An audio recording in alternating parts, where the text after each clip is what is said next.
Eclesiastes, capítulo 3, versículo 1. Eclesiastes, capítulo 3, versículo 1. Diz assim a palavra do Senhor: tudo tem o seu tempo determinado, e há tempo para todo o propósito debaixo do céu.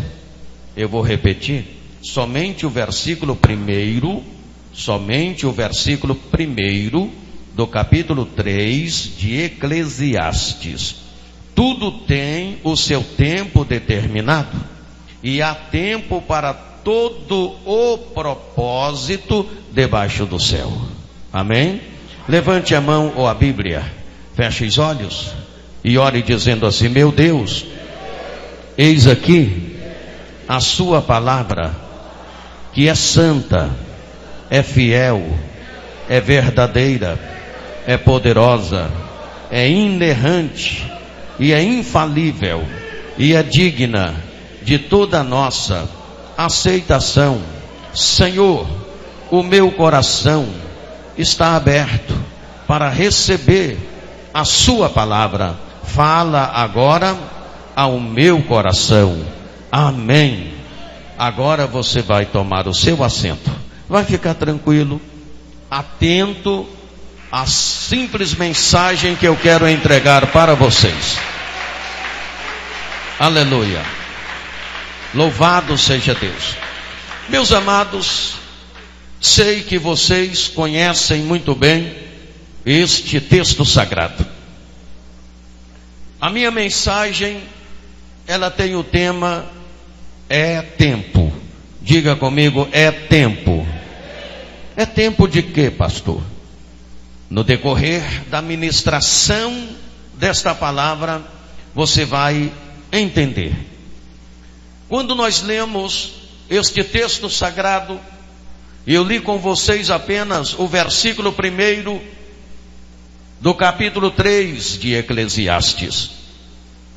Quando aqui a palavra de Deus está dizendo que tudo tem o seu tempo determinado, e há tempo para todo o propósito debaixo do céu. Precisamos entender que o tempo é nos dado de graça. O tempo é nos dado de graça. E quem é que nos dá o tempo? Deus. Ora, se o tempo nos é dado de graça por Deus, por isso ele é tão valioso que não tem preço. Não podemos possuí-lo como se fosse nossa propriedade. Devemos usá-lo com muita sabedoria. Infelizmente, às vezes nós não sabemos lidar com o tempo. Não sabemos, infelizmente, muitas vezes usar o tempo que Deus tem nos dado com sabedoria. E quando nós não usamos o tempo que Deus nos dá com sabedoria, nós estamos sujeitos a algumas consequências desagradáveis. O tempo com Deus cura, acalma, Ele nos ensina a esperar, a ter paciência e a compreender as coisas da forma que elas são. Ele nos amadurece como pessoas, como cidadãos. Ele ainda traz soluções e resposta que em outros momentos estavam escondidos. Nesse tempo presente, o que é que nós temos feito? O que é que nós temos pensado? O que é que nós temos buscado? O que é que nós temos evangelizado? Temos sido fiéis a Deus? Temos sido submissos a Deus? Temos adorado a Deus como verdadeiros adoradores? Meus irmãos, um dos melhores presentes de Deus para o ser humano é o tempo presente. É preciso aproveitá-lo bem, mas é preciso aproveitá-lo com sabedoria. Há uma ciência em aproveitar o tempo, exatamente o tempo que Deus nos dá. Não se trata de correr desenfreadamente atrás das coisas para fazer as coisas de qualquer maneira, não. Mas é não desperdiçá-lo com coisas sem valor.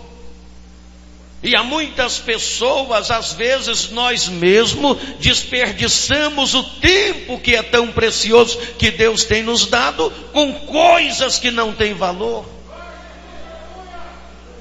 Para viver bem é preciso saber aproveitar o tempo. É nele que construímos a nossa vida. Cada momento da nossa existência tem consequências nesta vida e na eternidade. Por isso não podemos ficar matando o tempo, pois seria o mesmo que estar matando a nossa vida aos poucos. Aliás, em relação ao tempo, o tempo presente é a única dádiva que nos pertence nesse momento. O passado já se foi e o futuro pertence a Deus. Aproveite o tempo de agora, o tempo presente, o tempo que Deus está te proporcionando. A Bíblia Sagrada, no texto em foco, está dizendo que há tempo determinado para todas as coisas. Eu disse que a minha mensagem, ela tem o tema, é tempo. Repete isto comigo outra vez, diga, é tempo. É tempo de quê, minha gente? Número 1, é tempo de clamar por um maravilhoso avivamento.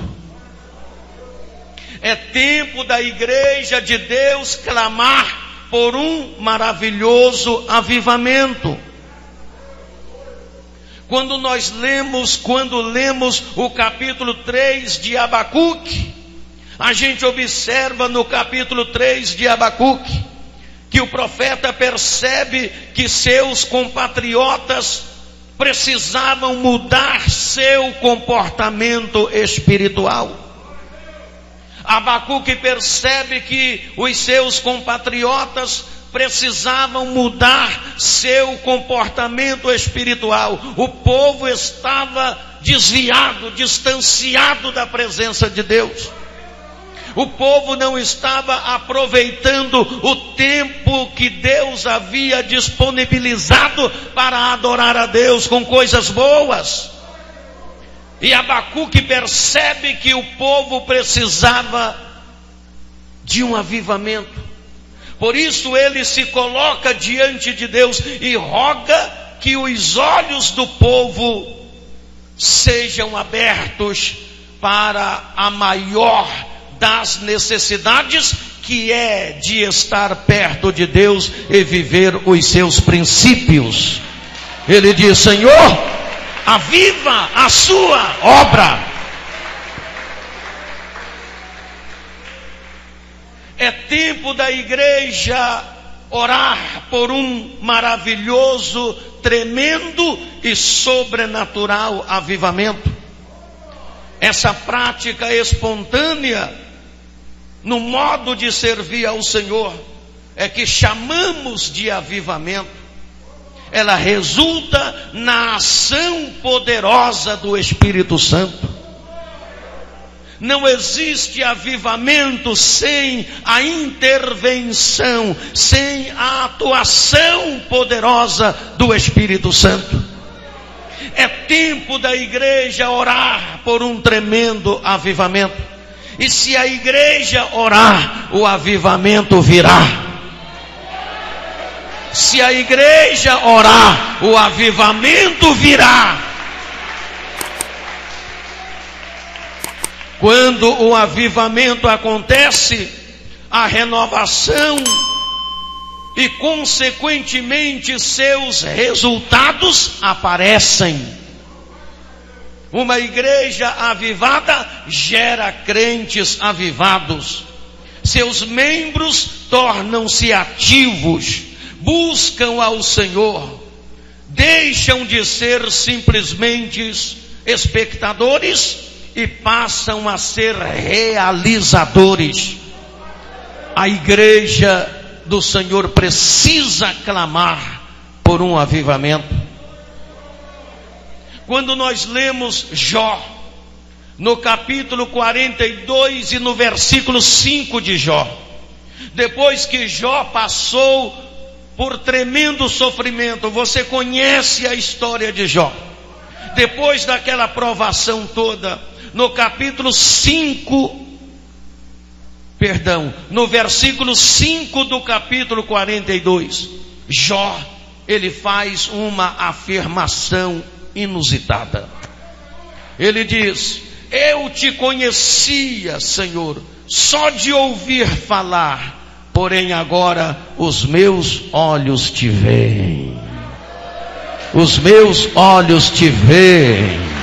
Os meus olhos te veem. Aleluia. O que é que Jó estava dizendo?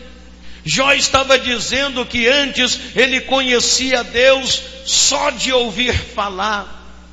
Ele disse: agora os meus olhos te veem. Jó teve uma experiência pessoal com Deus.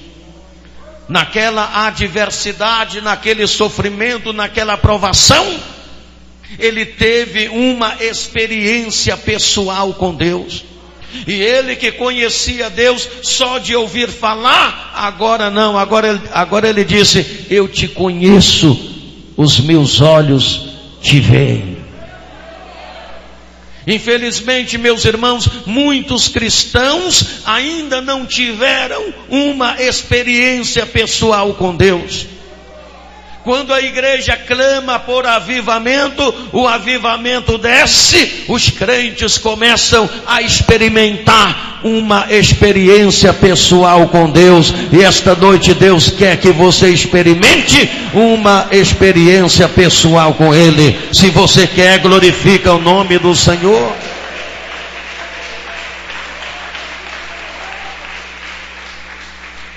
Crentes avivados são ativos e produtivos na obra de Deus.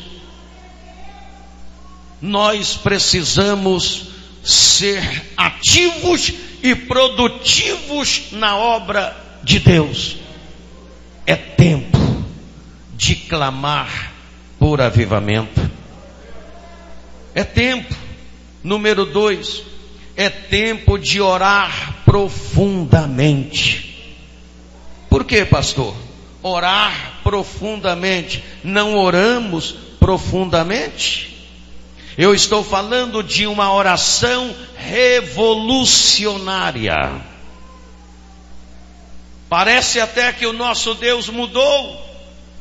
E na verdade Deus não mudou. Ele é o mesmo de ontem, hoje, e Ele é eternamente. Somos nós que mudamos a forma de orar. Onde estão as orações revolucionárias? Precisamos orar profundamente, orar crendo, buscando com sinceridade, orar tendo a certeza de que estamos falando com o Rei do Universo. Orar para que Deus conceda o avivamento pessoal e coletivo, não somente dentro da igreja, mas fora da igreja. Quando eu falo que é tempo de orar profundamente, repito, estou falando de orações revolucionárias. E para falar de oração revolucionária, eu vou trazer aqui alguns exemplos que vocês já conhecem e eu só vou lembrar. Quando Daniel orou ao Senhor, na época, você conhece a história, Daniel estava proibido de orar. Se ele orasse, aquela oração poderia custar a sua vida. Ele foi avisado que ele não poderia orar naquele espaço de tempo dentro do reinado do rei. Caso ele desobedecesse, ele seria jogado na cova dos leões e seria esmigalhado pelos leões. Daniel, ele não fez caso disso. Para Daniel era mais importante ele orar, sofrer as consequências que seria até a sua própria vida, mas ele não queria deixar de orar. Ele não ia perder a sua comunhão com Deus por causa de um edito no reinado do rei. Daniel perseverou em oração, e era uma oração profunda. Ele foi jogado na cova dos leões, mas lá dentro da cova dos leões, ele fez uma oração revolucionária. E a oração revolucionária fez com que os leões só cheirassem ele, mas não tivessem força para devorá-lo. Deus fechou as bocas dos leões.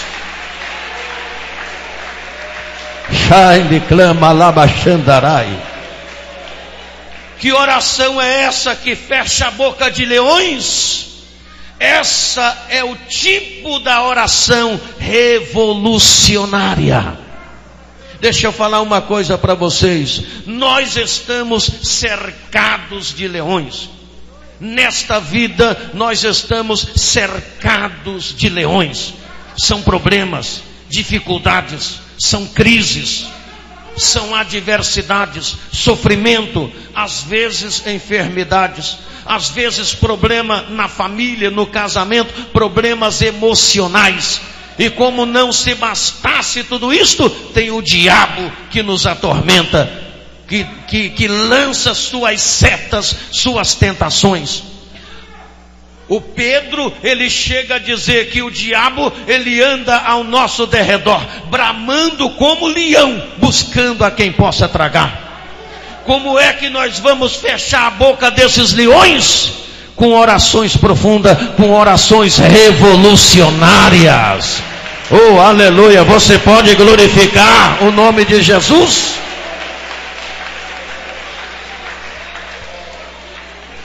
O Deus que fechou a boca dos leões para que Daniel não fosse devorado é o Deus que servimos, que pregamos e adoramos.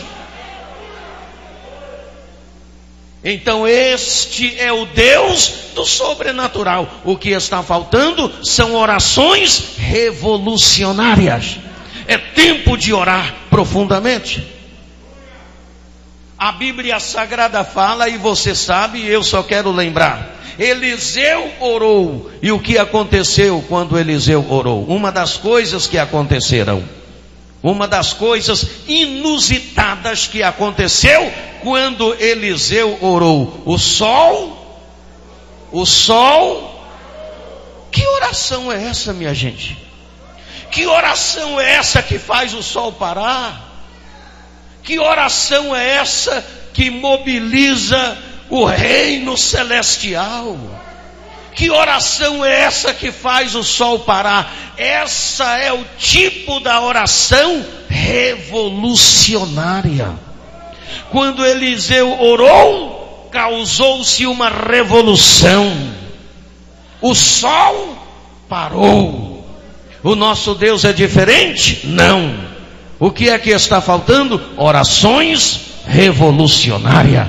É tempo da igreja orar. É tempo da igreja orar profundamente. É tempo de orações revolucionárias. Elias orou. E uma das coisas inusitadas que aconteceu no ministério de Elias, quando Elias ora, a Bíblia diz que o céu se abriu e desceu tocha de fogo do céu. Que oração é essa? Que desce, o céu se abre e desce fogo do céu. Oração revolucionária. Paulo e Silas, só estou lembrando, Paulo e Silas na prisão, está lá em Atos. Paulo e Silas na prisão, no cárcere interior, uma cela fria, úmida e imunda, com os pés amarrados no tronco, as costas nuas, vertendo sangue, suas costas cheias de vergonhas, das chibatadas que eles levaram em praça pública, e depois de açoitados, foram lançados no cárcere interior, uma cela úmida, fria e imunda, e amarrado com os pés em tronco. Perto da meia-noite, eles começaram a orar. E quando eles começam a orar, o que é que aconteceu? O prédio onde eles estavam presos começou a balançar. Os alicerces se moveram. A Bíblia Sagrada fala de um tremendo terremoto. Agora pensa comigo, que oração é esta que faz a terra tremer? Que oração é esta que fez com que as portas das prisões se abrissem? Que oração é esta que fez com que as correntes que prendiam seus pés se arrebentassem? Que oração é essa que causou um terremoto? Oração revolucionária. O nosso Deus não mudou, Ele é o mesmo. Basta que esta igreja ore. É tempo de orar profundamente. É tempo de fazer orações revolucionárias. Esse Deus está presente aqui. Eu vou repetir, tem gente que não ouviu, ou se ouviu não entendeu, porque não houve nenhuma reação. Este Deus do sobrenatural, Ele está presente aqui, Ele está presente aqui, Ele está presente aqui, pronto para fazer obras extraordinárias. Aleluia. É tempo. Diga comigo, é tempo. É tempo de quê? Número 3. É tempo de valorizar mais a palavra. Repete isto comigo, diga, é tempo de valorizar mais a palavra. Eu não estou dizendo que nós não valorizamos a palavra. Eu estou dizendo que é tempo de valorizar ainda mais a palavra. Temos valorizado pouco a palavra. Às vezes valorizamos tantas coisas e nem tanto a palavra. Ouça bem. Ouça bem. Se eu pregar a palavra aqui durante 1 hora direto e não fizer mais nada, pregar a palavra e ministrar a bênção, vai ter gente que vai sair reclamando. O pastor hoje fez um culto esquisito. Não orou por revelação, e não fez isso, e não fez mais aquilo. Temos valorizado pouco a palavra. Esquecemos que quando a palavra é ministrada, a revelação da palavra supera todas e quaisquer outra revelação. Você pode glorificar o nome de Jesus?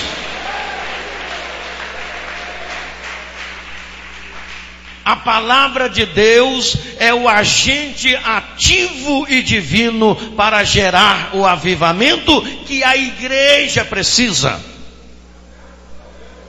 A palavra de Deus, ela abre os céus para que as bênçãos do Senhor se manifestem. Ela vem abundante, ela vem poderosa, reavivando forte como um martelo que esmiuça a penha.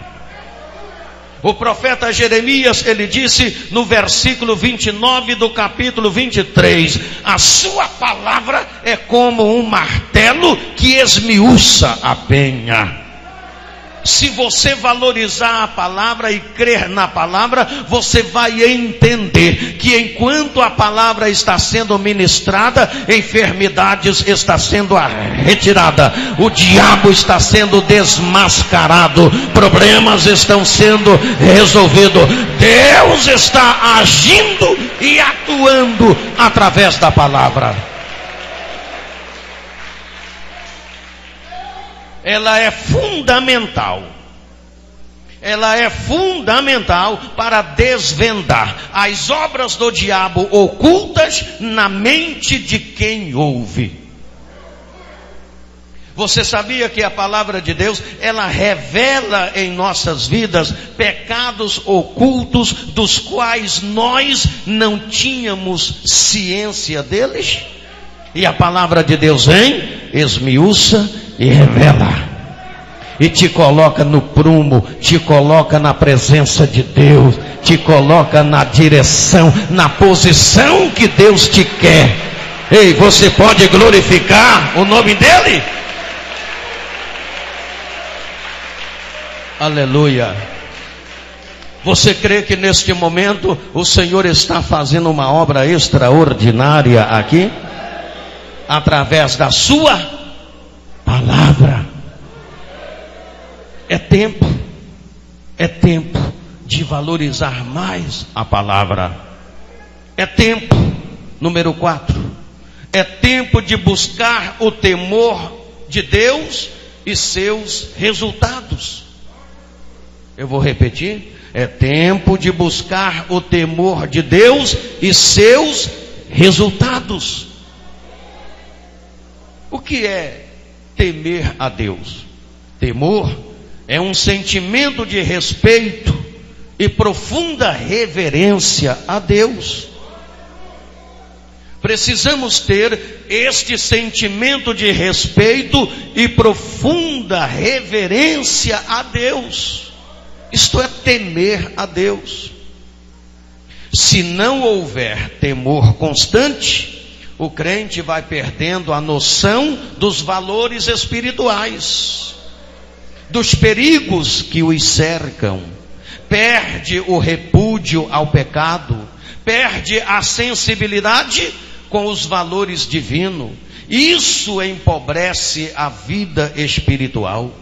Quando os valores espirituais são apagados, há impedimento de acesso à santidade, retidão e a submissão a Deus, que é de suma importância para o nosso crescimento espiritual. É tempo, minha gente, é tempo de buscar o temor do Senhor e seus resultados. Quais são os resultados do temor a Deus? Existem vários resultados. Eu posso enumerar alguns, só para lembrar vocês. Quais são os resultados do temor a Deus? Número 1, uma vida no centro da vontade de Deus. Quando você tem esse sentimento de respeito e profunda reverência a Deus, você tem uma vida no centro da vontade de Deus. E quem vive uma vida no centro da vontade de Deus, segundo o que está em Romanos capítulo 12, versículo 2, experimenta a vontade de Deus. E segundo Romanos 12, 2, a vontade de Deus, ela é boa, agradável e perfeita. Quando você tem uma vida no centro da vontade de Deus, você está sempre experimentando a boa, agradável e perfeita vontade de Deus.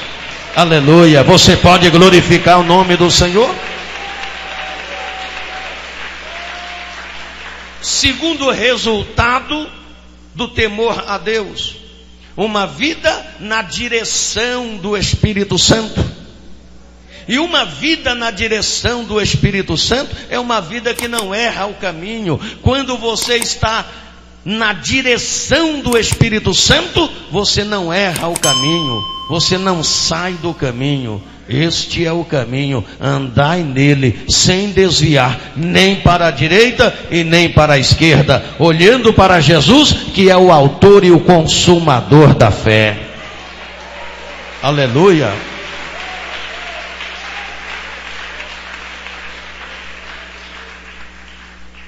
Resultados do temor, número 3, uma vida de comunhão profunda com Deus. Quando você vive uma vida de comunhão profunda com Deus, você conhece melhor Deus. Porque à medida com que você se aproxima de Deus, à medida com que você melhora o seu relacionamento com Deus, Deus vai se revelando a você. E você vai estreitando a sua comunhão com Deus. Você fica mais perto dele. E quanto mais perto de Deus estamos, mais longe do diabo estamos. E quanto mais longe de Deus estamos, mais perto do diabo estamos. Quem quer estar mais perto de Deus? Levante a mão e glorifica o nome dele. Resultados do temor a Deus. Número 4, uma vida nos meios espirituais. Uma pessoa que teme a Deus, ela vive nos meios espirituais, ou seja, ela valoriza as questões espirituais muito mais do que as questões materiais. Ela está naquela palavra, naquele conselho de Jesus: buscai em primeiro lugar o reino de Deus e a sua justiça, e todas as demais coisas vos serão acrescentadas. Você pode glorificar o nome do Senhor? Aleluia! Resultados do temor a Deus. Número 5. Uma vida comprometida com o reino de Deus nesta terra.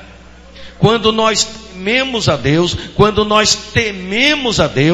isto é, temos esse sentimento de respeito e profunda reverência para com Deus, temos uma vida comprometida com o reino de Deus nesta terra.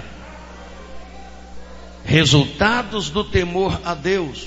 Número 6. Uma vida separada do sistema mundanizado, governado e chefiado por Satanás. Quando você teme a Deus, você não deixa de viver neste mundo, no globo terrestre, mas você vive neste mundo, no globo terrestre, separado de um sistema mundanizado, governado e chefiado por Satanás.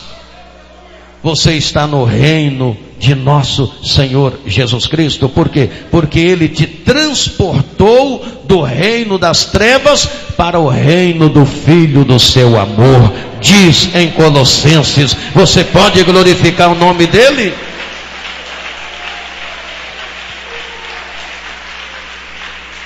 Resultados do temor a Deus.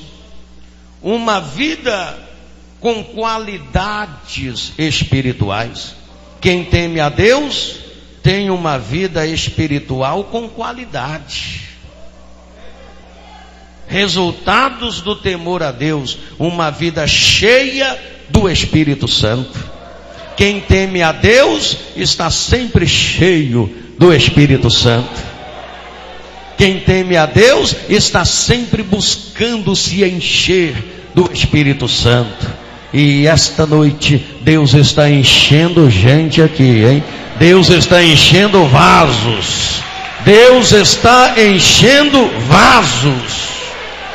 Aleluia. É tempo. Diga comigo, é tempo. É tempo de quê? Eu vou encerrar por aqui. É tempo de louvar e adorar ao Senhor na unção do Espírito Santo.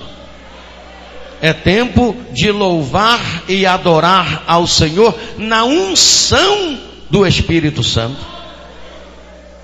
Porque louvar e dar uma de adorador, isso é muito fácil. Mas é tempo de fazer isso na unção do Espírito Santo. Pregar é muito fácil, mas é tempo de pregar na unção do Espírito Santo. No andamento do culto, meus irmãos, o louvor deve ser ministrado com a unção do Espírito Santo e testemunho de vida. Se o louvor não for vigiado, se não tiver a unção do Espírito Santo, pode ser a porta para a entrada do pecado e de costumes os mais indesejáveis na igreja. Temos de clamar por um avivamento de fogo nos nossos louvores. Temos de clamar a Deus por um avivamento de fogo nos nossos hinos. Infelizmente já estão até falando aí em funk evangélico. Já estão até falando nas igrejas em funk evangélico. É tempo da igreja orar por um avivamento de fogo nos nossos louvores. Aleluia. Aleluia. Você pode glorificar ao Senhor?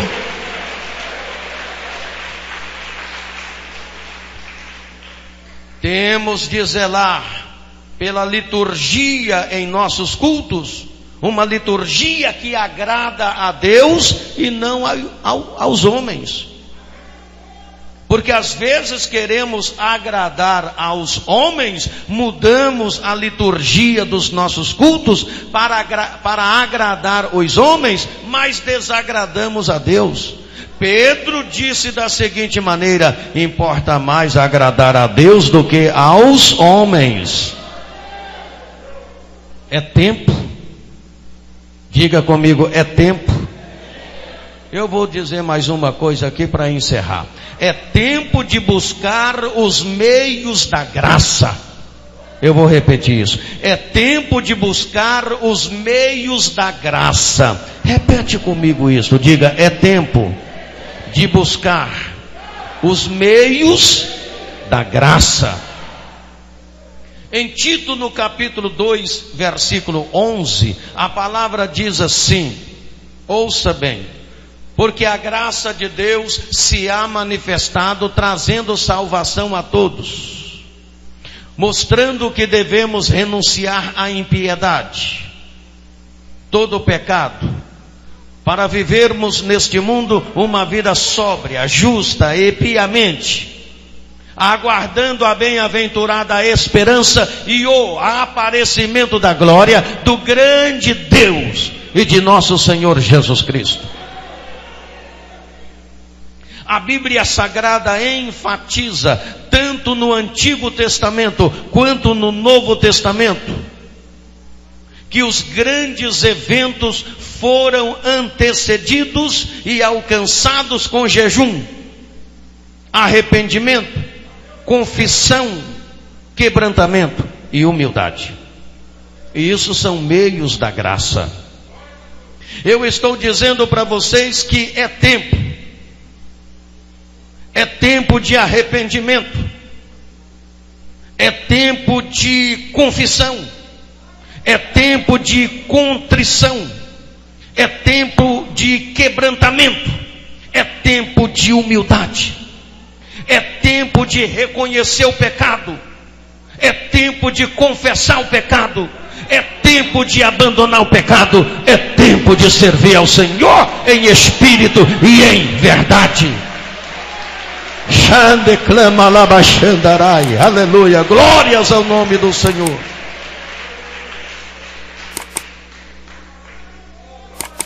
Quando a gente vai lá no livro de Josué, para encerrar, no capítulo 3 e versículo 5 de Josué, a palavra diz assim: Santificai-vos hoje e amanhã fará o Senhor maravilha no meio de vós. É tempo de santidade. É tempo de santidade. É tempo de santidade. Que Deus abençoe vocês. Que Deus abençoe esta igreja linda e maravilhosa. Que Deus abençoe. Deus abençoe.